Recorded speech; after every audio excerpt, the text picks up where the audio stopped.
All this crap in food is to destabilize the computer electrochemically. The body computer on one level is an electrochemical entity, organism, and it has need to have a certain chemical and electrical balance to function mentally, emotionally, and physically in its optimum state. So what they're doing now is bombarding us, and have been for some time, especially young people, children, with all this electrochemical crap to destabilize the body computer and its receiver transmission levels, so that we are operating on a fraction of our potential. Same with the drugs that they're throwing at people, not least the children.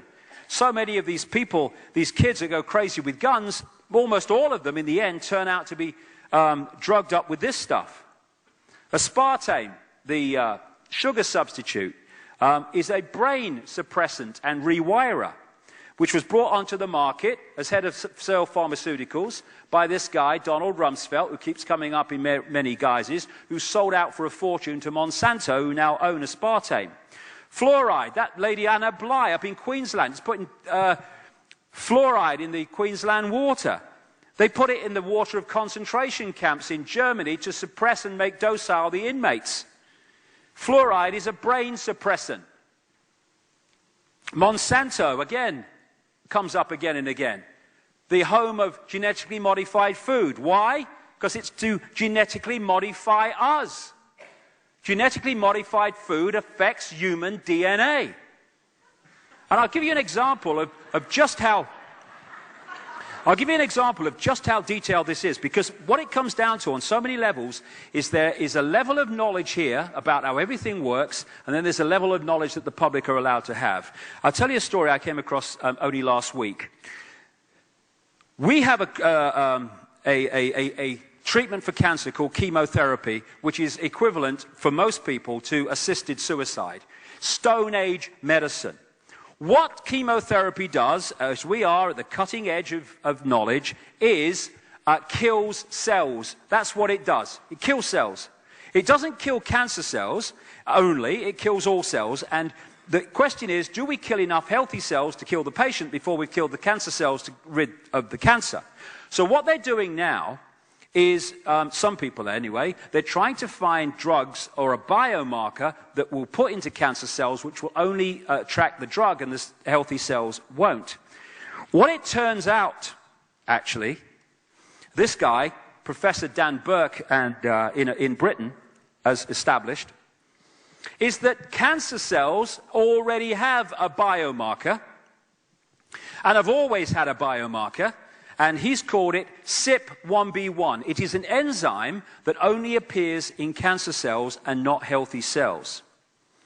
What he then did was get with another man, Professor Potter at Leicester University, who came up with a substance found in many fruit and vegetables, which is called salvestrols. That's what they call it. And they found this. The CYP1B1 enzyme, only in cancer cells, interacts with salvestrols that we get from fruit and vegetables and turns it into a cancer-killing agent. So we have had a natural cancer response system.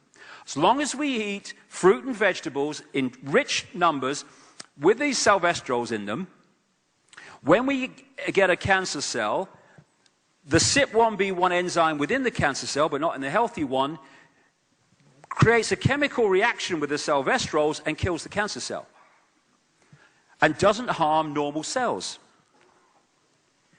You get salvestrols in those fruit and vegetables that are subject to fungal attack, because the salvestrols are what the fruit and vegetables produce to deal with a fungus attack. And the reason salvestrols work against cancer, because we're going to find out, and it's going to be established eventually, cancer is actually a form of fungal attack on the body.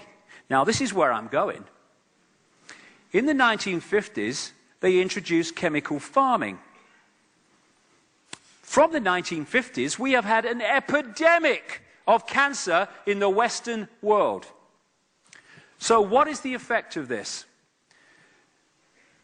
Because they've been using fungicides on fruit and vegetables, they've been killing the funguses and the fungal attacks artificially, which means the fruit and vegetable plants are no longer producing salvestrols to deal with the fungal attack because it's being done externally for them. But here's the killer, that they know what they're doing. The most used fungicides used in the world have another effect. They neutralize the effect of CYP1B1, the enzyme in cancer cells.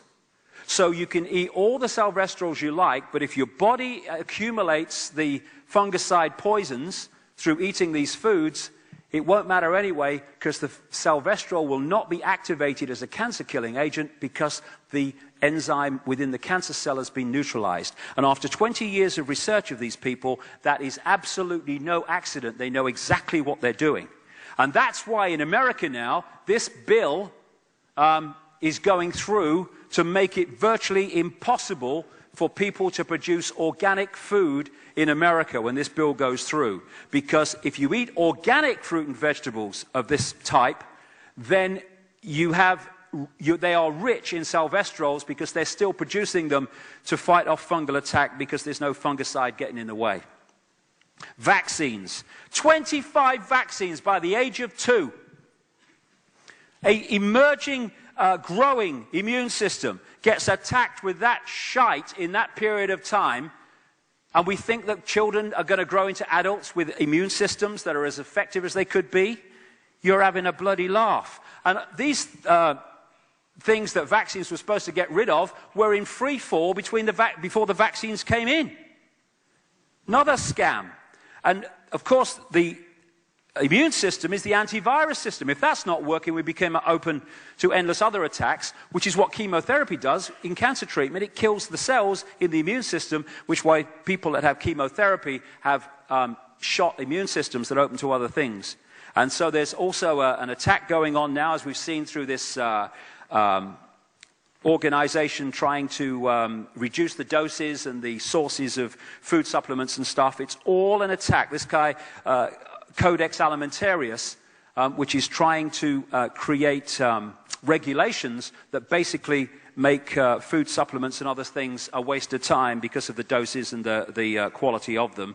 And Codex Alimentarius came out of the people behind the IG Farben chemical cartel, pharmaceutical cartel that was behind the Auschwitz concentration camps and much more.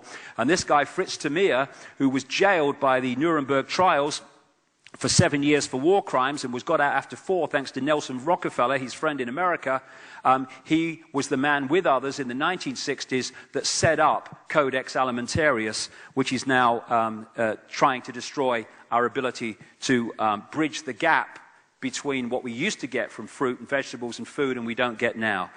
It's mass culling of the population. That's what they're after.